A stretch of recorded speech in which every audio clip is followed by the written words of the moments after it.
பொங்கல் விழா நம்ம குடும்ப விழா அமைந்தகரை மக்கள் வாழ்வுரிமை பாதுகாப்பு சங்கம் சார்பில் மிக எழுச்சியாக நடைபெற்றது.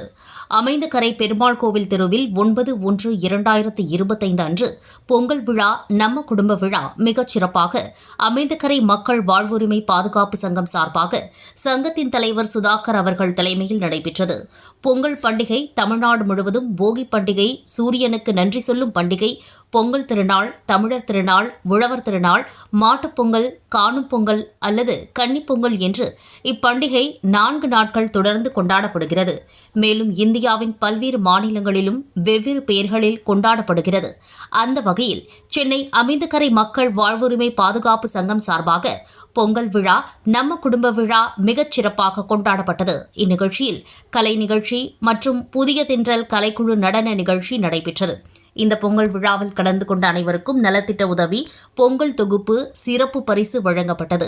பொங்கல் விழா நம்ம குடும்ப விழாவில் சிறப்பு விருந்தினராக அண்ணாநகர் சட்டமன்ற உறுப்பினரும் திமுக கழக தலைமை செயற்குழு உறுப்பினரும் M.K. மோகன் மற்றும் அதிமுக கழக அமைப்புச் செயலாளர், கழக செய்தி தொடர்பாளர், முன்னாள் அமைச்சர் S. கோகுல இந்திரா, காங்கிரஸ் கட்சி முன்னாள் நாடாளுமன்ற உறுப்பினர் டாக்டர் செல்வகுமார் MBBS, தமிழ்நாடு கட்டுமான தொழிலாளர் நல வாரிய தலைவர் பொன்குமார், திமுக மாநில தொழில்நுட்ப அணி துணை செயலாளர் கார்த்திக் மோகன், BEMS, தமிழ்நாடு மணல் லாரி கூட்டமைப்பு தலைவர் S. Yuvaraj, K. Ganesan, V.A. Balasubramaniam, S. Benjamin, R. Poongudi ஆகியோர் பங்கேற்று சிறப்பித்தனர்.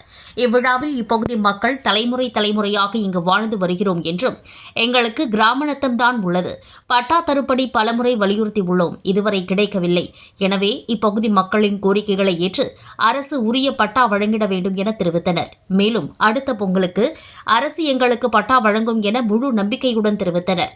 மேலும் இப்பகுதி மக்கள் சார்பாக அமைந்தகரை மக்கள் வாழ்வுரிமை பாதுகாப்பு சங்க தலைவர் V. சுதாகரன் அவர்கள் இந்நிகழ்வில் கலந்து கொண்ட அனைத்து தலைவர்களுக்கும் இப்பகுதி மக்களுக்கும் பொங்கல் திருநாள் நல்வாழ்த்துக்கள் தெரிவித்துக் கொண்டார்.